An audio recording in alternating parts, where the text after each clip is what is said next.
والصلاة والسلام على سيد الرسل وخاتم الأنبياء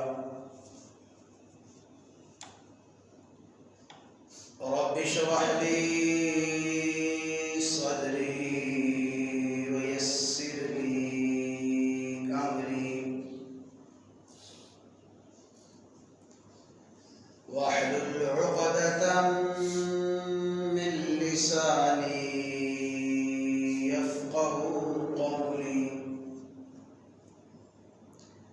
رب زدني علما رب زدني علما رب زدني علما. أعوذ بالله من الشيطان الرجيم. بسم الله الرحمن الرحيم.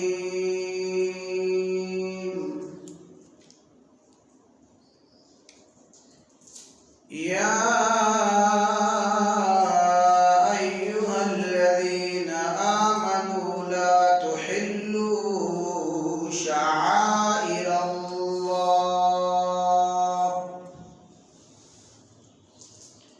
لا تحلوا شعائر الله ولا الشهر الحرام ولا الهدي ولا القلائد ولا آمين البيت الحرام. وقال الله تبارك والبدن جعلناها لكم من شعائر الله. وقال الله تعالى ومن يعظم شعائر الله فإنها من تقوى القلوب. وقال الله تبارك إن الصفا والمروة من شعائر الله. صدقت يا رب العالمين وصدقت يا أرحم الراحمين. إن الله وملائكته يصلون على النبي يا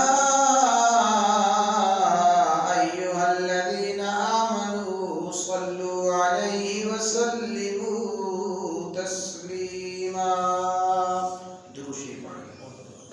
اللهم صل على محمد وعلى آل محمد كما صليت على إبراهيم وعلى آل إبراهيم إنك حميد مجيد.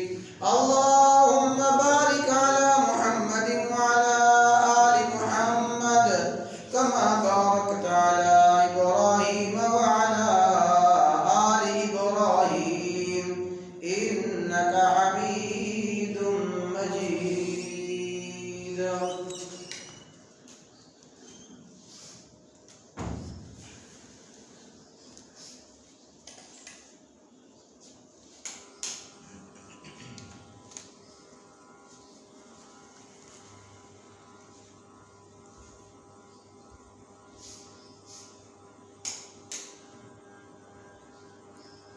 ماہ ذوالحج کی 9 تاریخ ہے.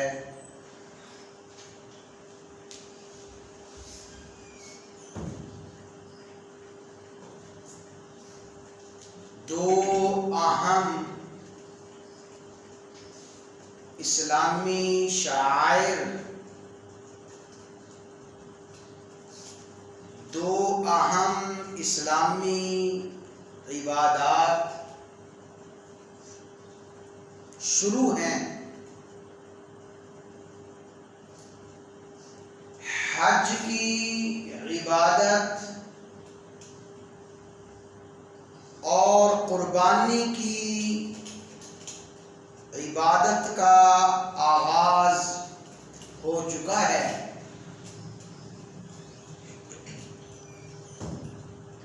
خوش قسمت و خوش نصیب حجاج مناسک حج کی ادائیگی میں اور بہت سے مسلمان قربانی کی ادائیگی میں مصروف ہیں. بے شمار مسلمان قربانی کر چکے ہیں اور انشاءاللہ العزیز قربانی کریں گے.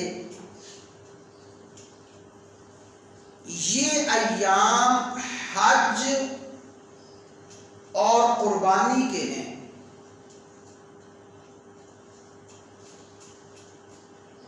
حج اور قربانی وہ دو عبادات ہیں جو شعائر اللہ میں سب سے بڑی عبادات شمار ہوتی ہیں.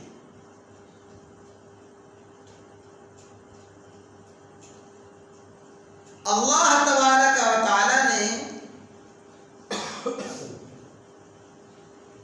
اہل ایمان کو مخاطب فرما کے حکم دیا ہے،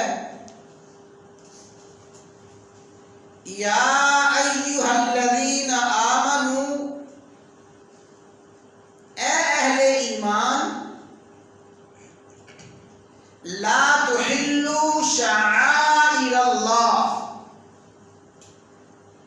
اللہ تعالی کے شعائر کی بے حرمتی نہ کرو.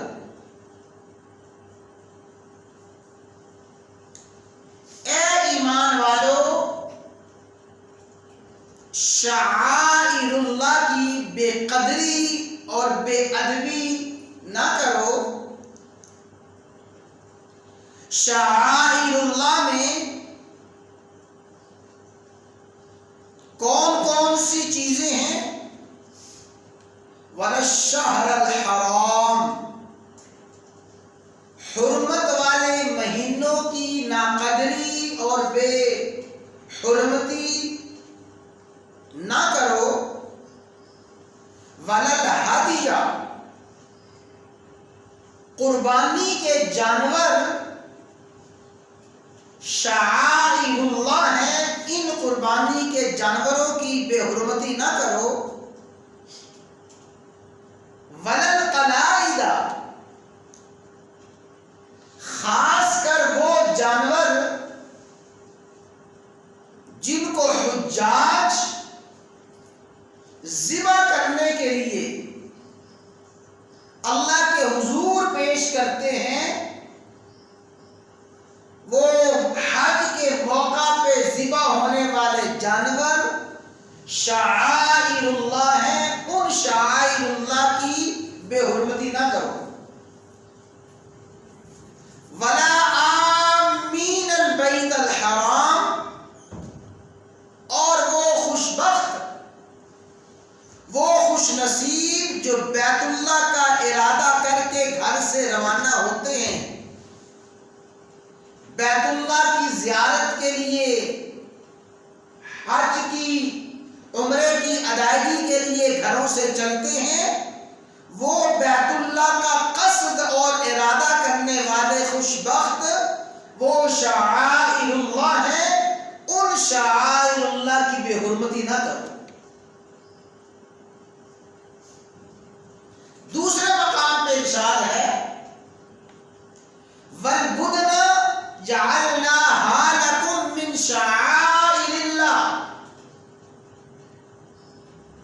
ہم نے قربانی کے اونٹ کو،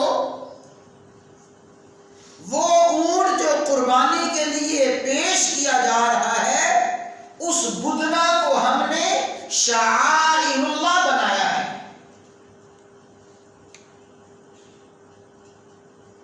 ایک اور مقام پہ ارشاد ربانی ہے، ان الصفا والمروہ من شعائر اللہ،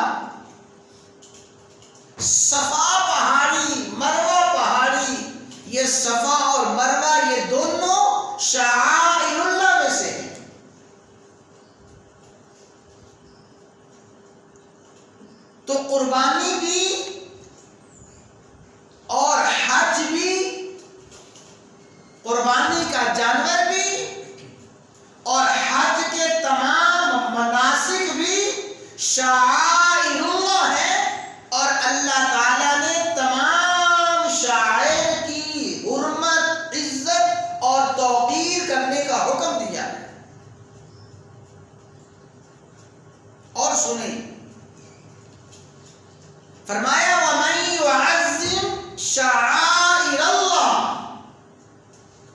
فَإِنَّهَا مِن تَقْوَى الْقُلُوبِ،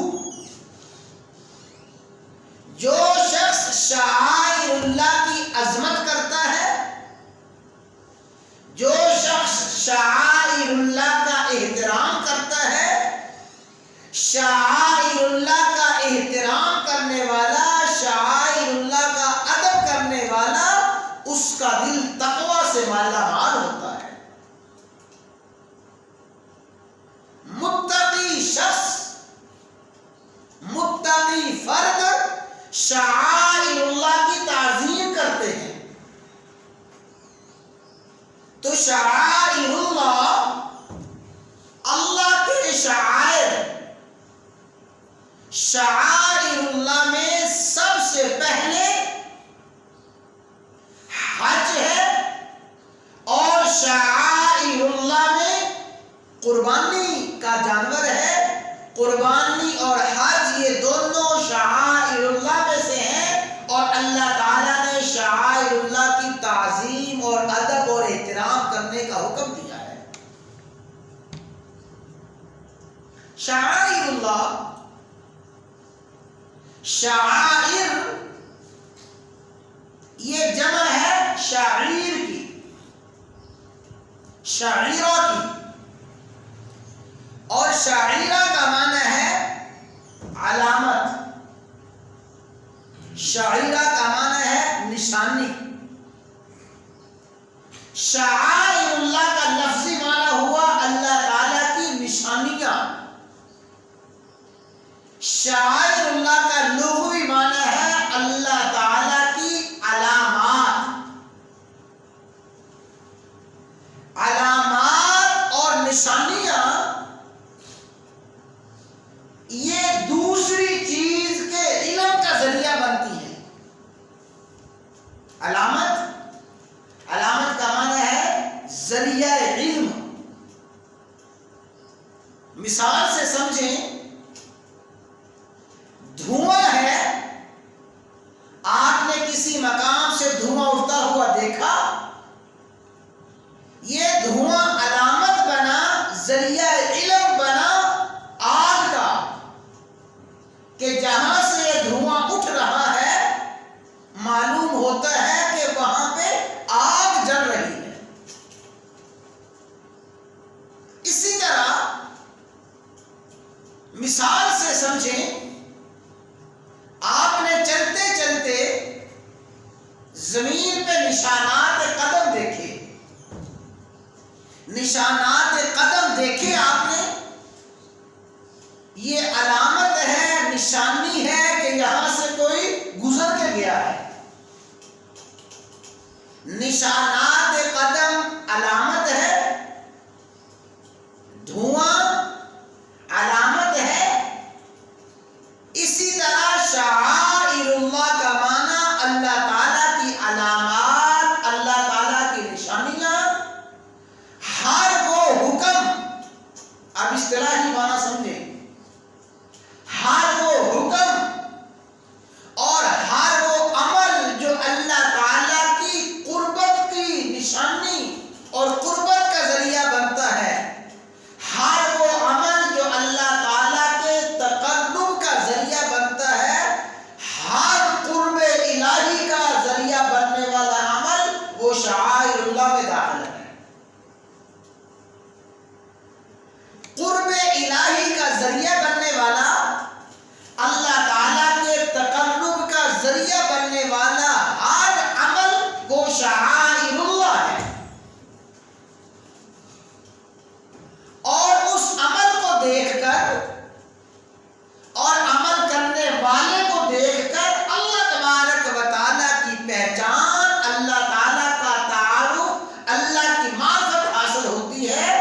تو شعائر اللہ کا معنی اور مفہوم ہے ہر وہ عمل، ہر وہ فعل، ہر وہ کام جو اللہ تعالیٰ کے تقرب کا، اللہ کی قربت کا، اللہ تعالیٰ کے قریب ہونے کا ذریعہ بنتا ہے، ہر اس عمل کو شعائر اللہ کہا جاتا ہے۔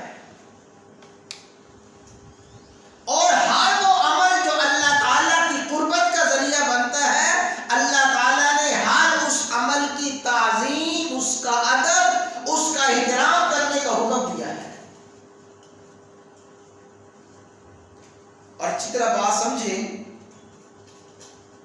سی علمی گفتگو ہے، لیکن انشاءاللہ توجہ کے ساتھ سمجھیں گے تو بات سمجھ آ جائے گی۔ علماء فرماتے ہیں کہ شعائر اللہ میں بنیادی طور پہ 3 چیزیں داخل ہیں۔ شعائر اللہ میں 3 چیزیں داخل ہیں۔ سب سے پہلے شعائر اللہ میں مکانات عبادت کی جگہ، جن جن جگہوں پہ اللہ تعالیٰ کی عبادت کی جاتی ہے، ہر عبادت کا مکان وہ شعائر اللہ ہے۔ عبادات، مکانات عبادت، مثلا مکانات عبادت میں سب سے پہلا مکان، سب سے پہلی جگہ ہے بیت اللہ، خانہ کعبہ۔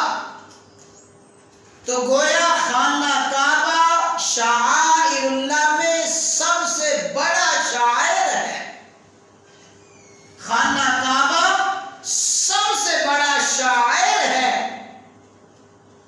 اسی طرح خانہ کعبہ سے ملحق اور جڑی ہوئی چیزیں، حجر اسود شعائر اللہ میں شامل ہیں۔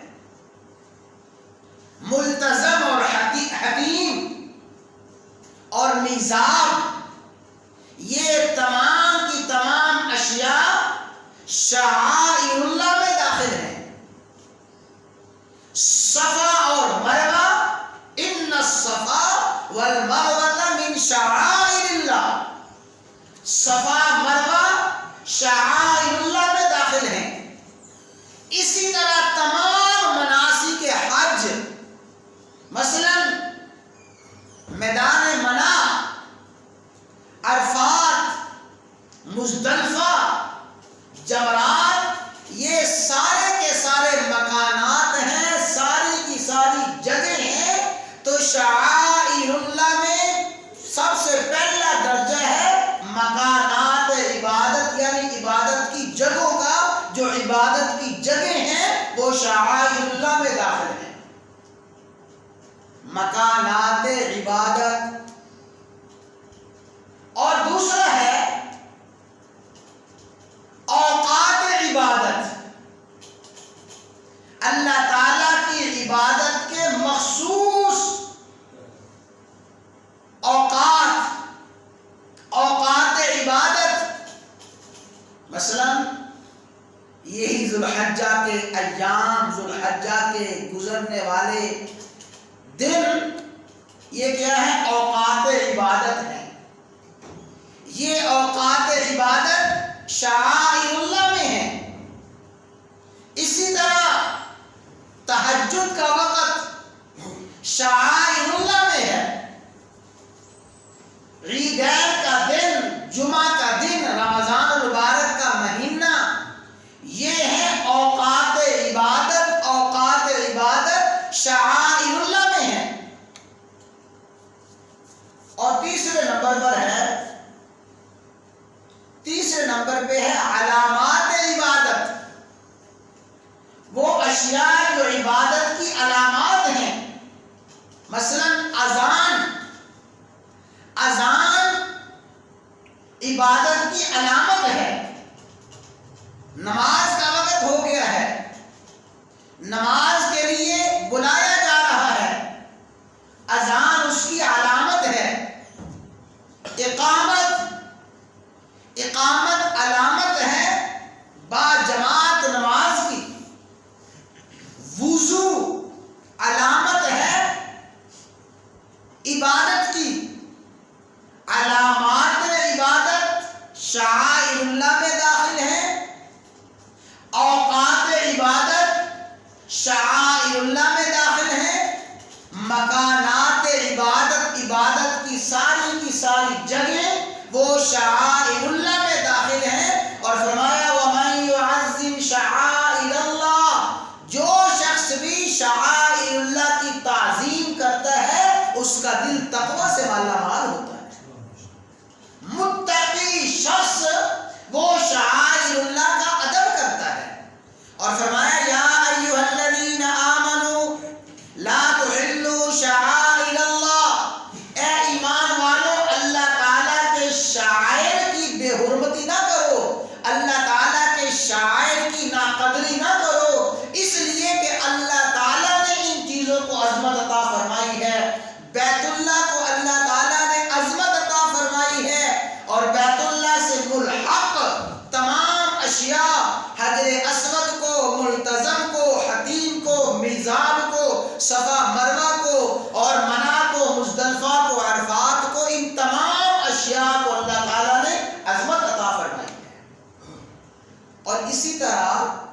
جو قربانی کا جانور ہے، وہ قربانی کا جانور شعائر اللہ میں داخل ہے، اللہ تعالیٰ کی عبادت کا، قرب الہی کا ذریعہ ہے، تقرب الہی کا ذریعہ ہے۔ ہر قربانی کا جانور شعائر اللہ میں داخل ہے، لہذا ہر قربانی کے جانور کی تعظیم، ادب اور احترام کرو۔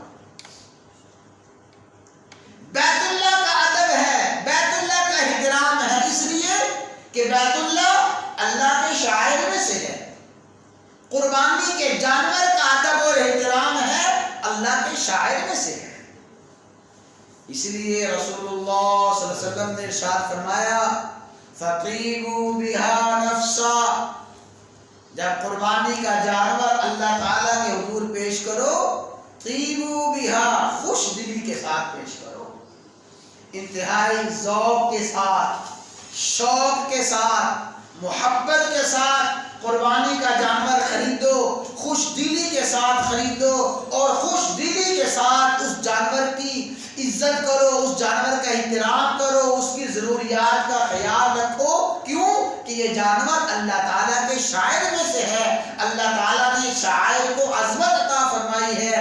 یہاں تک فقہاء نے فرمایا کہ جب کوئی جانور قربانی کے لیے خاص کر لیا جائے، قربانی والے جانور سے مشقت کا کام نہ لیا جائے، قربانی والے جانور پر بار برداری نہ کی جائے، بوجھ نہ ڈالا جائے، قربانی والے جانور کی خوراک کا، قربانی والی جانور کی تمام ضروریات کا خیال دوسرے جانوروں سے بڑھ کے کیا جائے، حتیٰ کہ اگر کسی قربانی والے جانور کا دودھ بھی ہے، اس دودھ کو بھی اللہ کے حضور صدقہ کر دو، اس کو بھی اپنے استعمال میں نہ لاؤ کہ یہ جانور اللہ تعالیٰ کے نام کا ہو چکا ہے، اللہ کے نام پہ ذبح ہوگا، اللہ تعالیٰ نے اس جانور کو عظمت، فضیلت، مقام اور مرتبہ عطا فرما دیا ہے۔ میرے بھائیوں، آخری ایک دو بات اچھی طرح توجہ سے سمجھ لیں۔ بیت اللہ اللہ تعالیٰ کے شاعر میں سے ہے، اور اللہ تعالیٰ نے تمام شاعر کو عظمت، فضیلت، مقام، مرتبہ عطا فرمایا ہے۔ قربانی کا جانور شعائر اللہ میں سے ہے، اللہ نے قربانی کے جانور کو عظمت، فضیلت عطا فرمائی ہے۔ یہ شعائر اللہ کی عظمت اور فضیلت مخلوق کی محتاج نہیں ہے، اچھی طرح بات سمجھیں۔ شعائر اللہ کا مقام اور مرتبہ مخلوق کا محتاج نہیں ہے۔ اللہ تعالیٰ نے بیت اللہ کو شعائر اللہ میں سب سے بڑا شاعر بنایا ہے۔ بیت اللہ کی عظمت اور فضیلت مخلوق کی محتاج نہیں ہے، بیت اللہ کی عظمت اور فضیلت بندوں کی محتاج نہیں ہے۔ جس وقت بیت اللہ وادی غیر ذی زرع تھا، بے آب و گیا وادی تھا، چاروں طرف سنگلاخ پہاڑ تھے اور چاروں طرف تپتے ہوئے پتھر تھے، کسی انسان کا کوئی نام و نشان نہ تھا، کوئی نہ تھا، اس وقت بھی بیت اللہ عظمت والا تھا، اس وقت بھی بیت اللہ تعظیم والا تھا، اس وقت بھی بیت اللہ کی وہی عظمت تھی۔ اور ہاں سنو، جس وقت بیت اللہ میں 360 بت رکھ دیے گئے تھے، اس وقت بھی بیت اللہ عظمت والا تھا، اس وقت بھی بیت اللہ فضیلت والا تھا۔ اور جس وقت بیت اللہ میں اور حرم میں سعود کی، ترکیوں کی حکومت تھی، اس وقت بھی بیت اللہ عظمت، فضیلت والا تھا۔ جب سعود کی، آل سعود کی حکومت آئی، تب بھی بیت اللہ عظمت والا ہے۔ اور میرے بھائیوں سنو، جب بیت اللہ میں بیک وقت لاکھوں مسلمان سجدہ ریز ہوں، بیت اللہ اس وقت بھی عظمت والا ہے، اور جب بیت اللہ میں چند 100 سجدہ کرنے والے ہوں، بیت اللہ تب بھی عظمت والا ہے۔ یہ بیت اللہ کی عظمت اور فضیلت مخلوق کی محتاج نہیں ہے، بیت اللہ کا مقام اور مرتبہ بندوں کا محتاج نہیں ہے۔ کیوں؟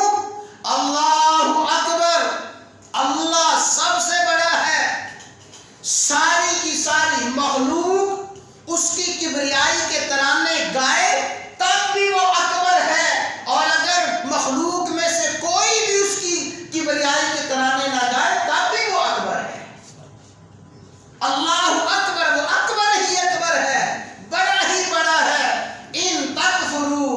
ارشاد ہے ان تکفروا انتم ومن فی الارض جميعا، اگر تم سب کے سب اور کل زمین والے کفر کرنا شروع کر دیں، ان اللہ لغنی حمید، اللہ بے نیاز قابل تعریف ہے۔ ساری کی ساری مخلوق کفر کرے، ساری کی ساری مخلوق انکار کرے، وہ تب بھی اکبر ہے، اور ساری کی ساری مخلوق اس کی کبریائی، اس کی حمد و ثنا کے گیت گائے، وہ تب بھی اکبر ہے۔ کسی کے کرنے سے اس کی کبریائی بڑھتی نہیں ہے، کسی کے نہ کرنے سے اس کی کبریائی گھٹتی نہیں ہے۔ اسی طرح جو شعائر اللہ ہے، شعائر اللہ میں سب سے بڑا شاعر ہے بیت اللہ۔ جب بیت اللہ بے آب و گیا وادی سنگلاخ پہاڑ تھے، تب بھی بیت اللہ تھا، اس کی وہی عظمت تھی، وہی فضیلت تھی۔ جب طوفان نوح آیا اور بیت اللہ کے نام و نشان یعنی عمارت کے نام و نشان مٹ گئے، تب بھی بیت اللہ کی عظمت اور فضیلت وہی تھی۔ اور جس وقت آدم علیہ السلام تشریف لائے اور سب سے پہلے بنیاد رکھی، اس وقت بھی عظمت فضیلت وہ تھی۔ ایک اللہ کا بندہ بیت اللہ میں سجدہ کرنے والا ہو، پھر بھی بیت اللہ کی عظمت فضیلت وہی ہے۔ لاکھوں بندے سجدہ ریز ہو، بیت اللہ کی عظمت فضیلت وہی ہے، اس لیے کہ یہ اللہ کے شاعر میں سے ہے۔ اسی طرح قربانی کا جانور ہے، قربانی کرنے والے ہزاروں ہوں، لاکھوں بندگان خدا اللہ کے حضور قربانی پیش کریں، وہ قربانی کا جانور عظمت والا ہے۔ اور اگر مخلوق سرکشی کرے، بغاوت کرے، بخل کرے، کنجوسی کرے، قربانی کرنے والے بہت کم ہوں، تب بھی قربانی کے جانور کی عظمت فضیلت وہی ہے، اس لیے کہ قربانی کا جانور اللہ تعالیٰ کے شاعر میں سے ہے۔ ہاں، خوش بختی خوش نصیب بھی اس کی ہے جو شاعر اللہ کی تعظیم کرتا ہے، خوش بختی اس کی ہے جو شاعر اللہ کا ادب کرتا ہے۔ شاعر اللہ کے تعظیم اور ادب میں اور اس کے مقام مرتبے میں کوئی فرق نہیں پڑے گا، وہ تو اللہ کے شاعر میں سے ہے۔ جو عمل کا تعظیم کرنے والا ہے اور انکار کرنے والا ہے، اس اصل خوش قسمتی اور بدبختی اس شخص کی ہے۔ اس لیے ذہن میں بات آ گئی، ہمارے پاکستان کے اور عالم اسلام کے عظیم علمی اور عظیم تقوی کے مالک ہیں شیخ تقی عثمانی مدد العالی، انہوں نے اپنا سفر نامہ لکھا ہے۔ جب وہ قرطبہ مسجد میں گئے، اسپین میں قرطبہ مسجد کا سفر نامہ لکھا، تو انہوں نے عجیب انداز اور عجیب الفاظ لکھے ہیں۔ اگر کوئی صاحب دل ہو ان الفاظ کو پڑھ کے وجد میں آ جاتا ہے۔ فرمایا جب ہم قرطبہ مسجد میں داخل ہوئے، میرے سامنے قرطبہ مسجد کی وہ سال ہا سال صدیوں کی تاریخ میرے سامنے آ گئی کہ جب قرطبہ مسجد میں ہر طرف علم کے حلقے تھے، ہر طرف قال اللہ قال الرسول کی صدائیں تھیں، اور جب قرطبہ مسجد پوری امت مسلمہ کے ماتھے کا جھومر اور امت مسلمہ کے افتخار شمار ہوتا تھا، اور جب قرطبہ مسجد کا نام عالم اسلام کے لیے افتخار اور عزت کا باعث تھا، اور جب چاروں طرف بندگان خدا قرطبہ مسجد میں بے اختیار بھاگے آتے تھے، اور جب ہزاروں لوگ قرطبہ مسجد میں سجدہ ریز ہوتے تھے، فرماتے جب ہم اس وقت قرطبہ مسجد میں داخل ہوئے، چاروں طرف ویرانی ہی ویرانی، کفر کی ویرانی ہے، نصرانیت کی ویرانی ہے، سرکشی شرک کی ویرانی ہے، کوئی اللہ تعالیٰ کا نام لینے والا اس وقت قرطبہ مسجد میں نہ تھا۔ میرا جو ہم سفر تھا، دوست تھا، انہوں نے کہا کہ شیخ اگر ہم کوشش کر لیں، قانونی طور پہ تو منع ہے یہاں نماز پڑھنا، اگر کوشش کریں تو شاید نماز پڑھ سکیں۔ میں نے کہا چلو آہستہ آہستہ اذان دو، پھر ہم نماز پڑھتے ہیں۔ پڑھ لی تو ٹھیک ہے، کسی نے آ کے پولیس نے روک دیا تو تب مجبوری ہے۔ ہم نے آہستہ سی اذان دی، اور آہستہ سے اذان دے کے پھر میں نے اور میرے ہم سفر نے نماز شروع کی۔ تو فرماتے ہیں اللہ اکبر کہہ کے جب میں نے نماز شروع کی اور اللہ اکبر کہہ کے سجدے میں گیا، اچانک اللہ نے میرے دل میں ڈالا کہ میرے اللہ، جب اس قرطبہ مسجد میں تیرے ہزاروں بندے اللہ اکبر کہنے والے تھے میرے مولا، اس وقت بھی تو اکبر تھا، مسجد کے در و دیوار اللہ اکبر کی صدا سے محروم ہیں، اور ہم دو تیرے بندے اللہ اکبر کہہ رہے ہیں میرے مولا آج بھی اکبر تو ہی ہے۔ وہ آیا صوفیہ ترکی کی جامع مسجد، اللہ تعالی حفاظت فرمائے طیب بردگان کی، اللہ اس کو عالم اسلام کی قیادت کی صلاحیت نصیب فرمائے۔ وہ 86 سال تک آیا صوفیہ مسجد بند رہی، اس کو بدبخت کمال عطا ترک نے میوزیم بنا دیا۔ جب وہ میوزیم بنا دی گئی اس وقت بھی مسجد تھی اور اللہ اکبر تھے، اور جب گزشتہ جمعوں ہزاروں نہیں لاکھوں مسلمانوں نے وہاں سجدہ کیا اس وقت بھی اللہ اکبر ہی تھا۔ تو یہ شعائر اللہ، قربانی اللہ کے شاعر میں سے ہے، بیت اللہ اللہ تعالیٰ کے شاعر میں سے ہے۔ قربانی کی عزت، قربانی کی حرمت، بیت اللہ کی عزت اور حرمت یہ تقویٰ کا کام ہے۔ متقی لوگ ہیں جو اللہ کے شاعر کی عزت اور حرمت کرتے ہیں، بدبخت ہیں اور تقوی سے خالی ہیں جو اللہ کے شاعر کی بے حرمتی کرتے ہیں۔ اللہ تعالیٰ ہمیں شاعر الہیہ کی عزت، حرمت، ادب اور احترام کرنے کی توفیق عطا فرمائے، بے ادبی سے محفوظ کرے۔